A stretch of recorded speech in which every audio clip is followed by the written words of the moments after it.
How great was that? You guys, all right, do you think they got it right? Yeah? All right, well, let's find out from these guys. I'm going to bring out our panel. First, we have Isaiah Mustafa, who plays Luke Garraway. All right, Mr. Harry Shum Jr. playing Magnus Bane. Oh, it is getting loud in here. Matthew Daddario, Mr. Alec Lightwood.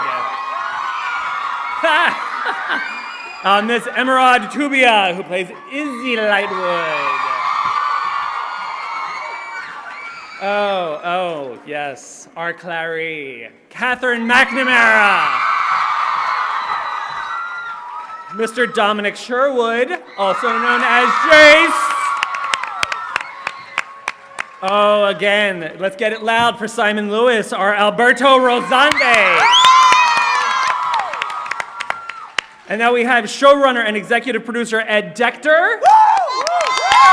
Executive producer and the director of the pilot episode, which you just saw part of, Mr. Mick G. And the one and only author, Cassandra Clare.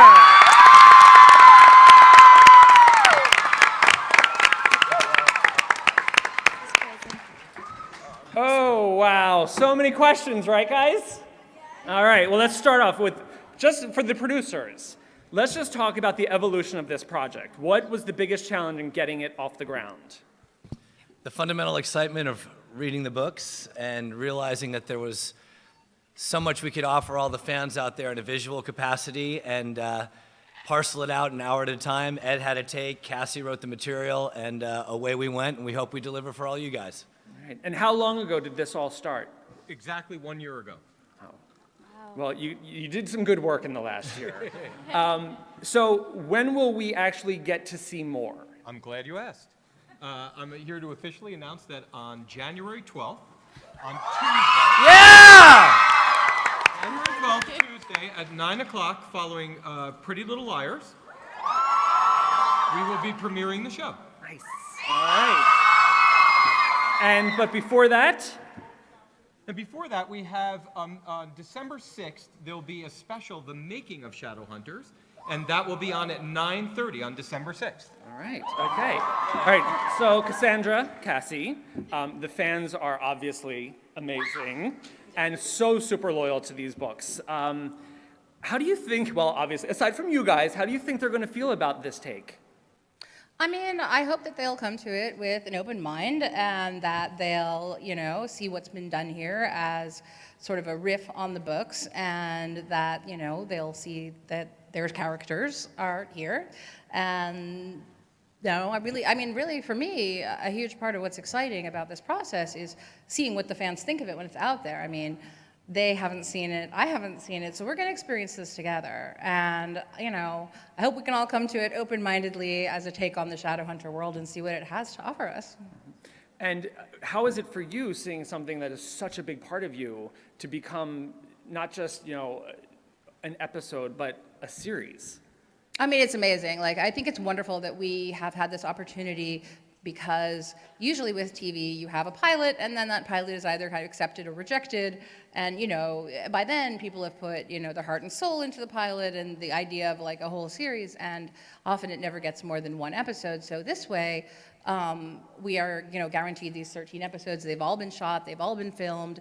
They were conceived of as, a block of episodes that all connected to each other. And so I think, the way that TV is evolving now, we are able to see more a whole chunk of someone's vision like that, and I think that's great.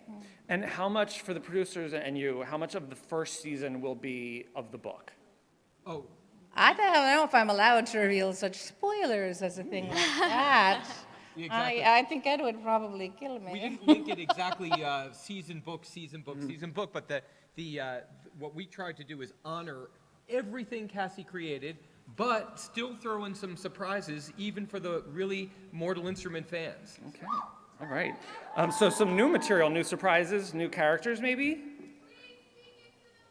Sure thing. I like your mic too. So we'll see some new characters, possibly? There's possibly new characters. There's possibly characters from some of the other Cassie Clare created material. Whoa, all right. Okay, so one of the big things that a lot of adaptations have to deal with is fan reaction to the casting of beloved characters. So let's talk about your cast, because people seem to really like them.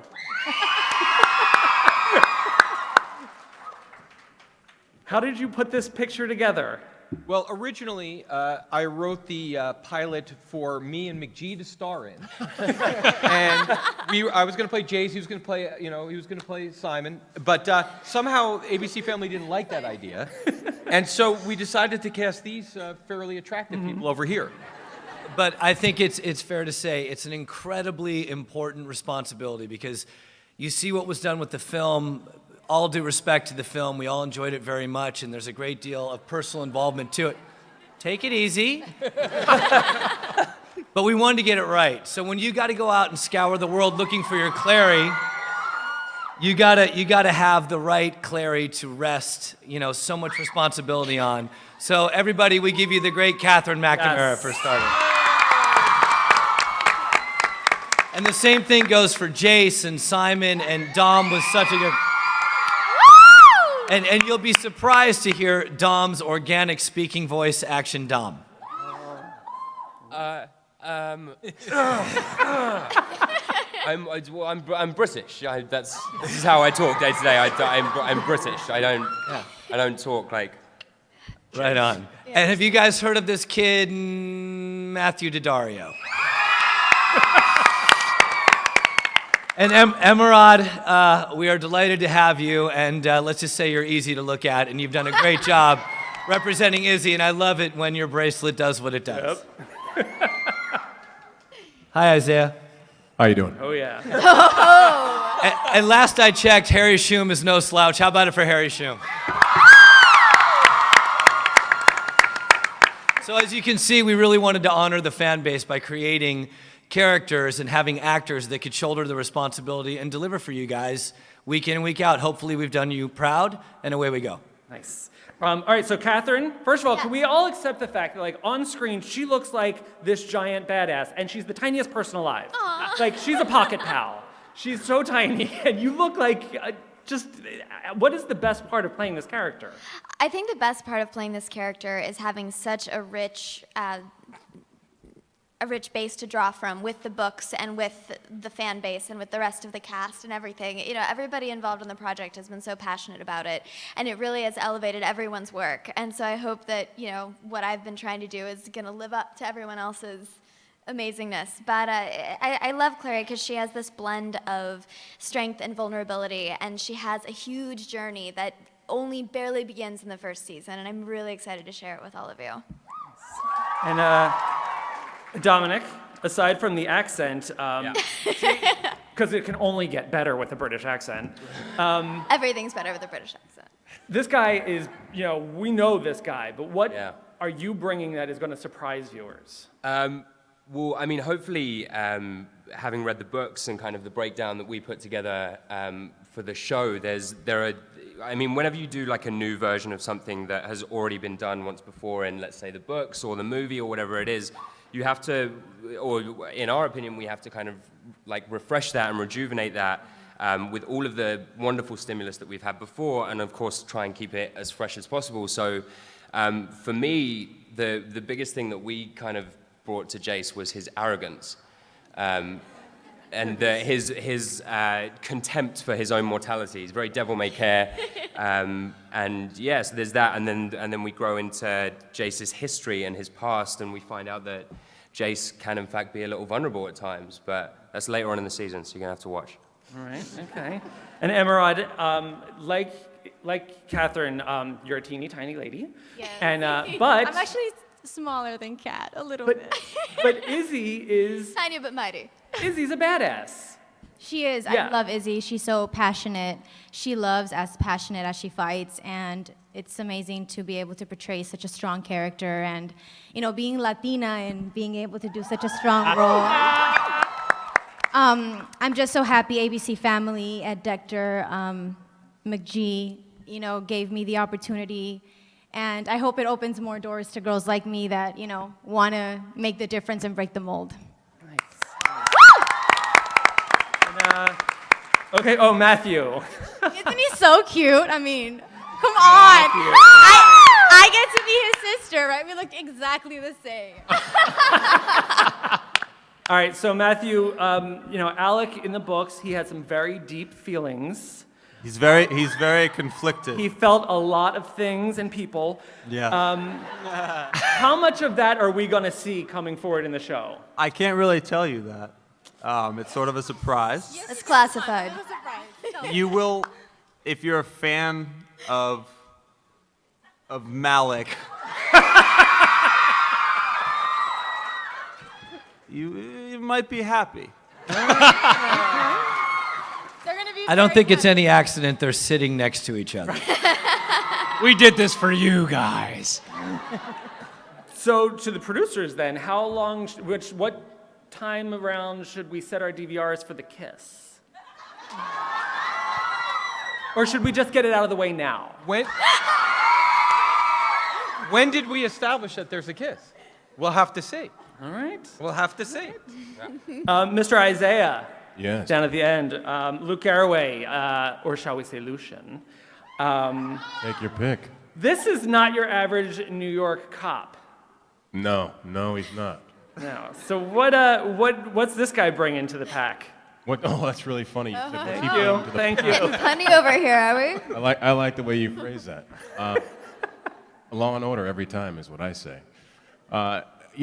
Luke's a really fun character because he gets to be Clary's stepfather kind of figure and kind of the older guy on the cast. So, there's a lot of responsibility watching everybody and making sure everybody does the right thing. So, And how is it keeping up with the kids? you talking about these guys? Yeah.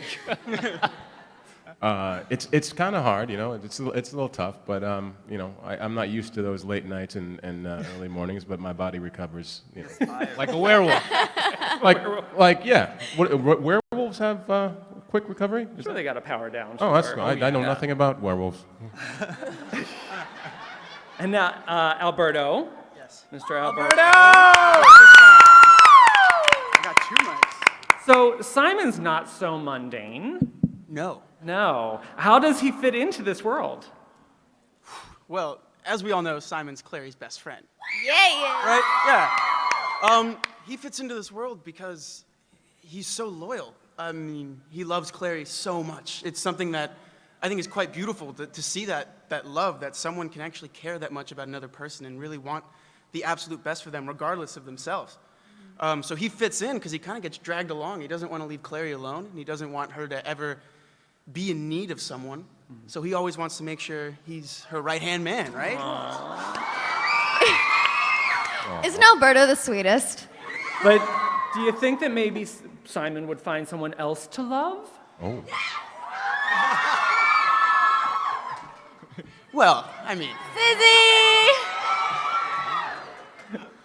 We'll watch.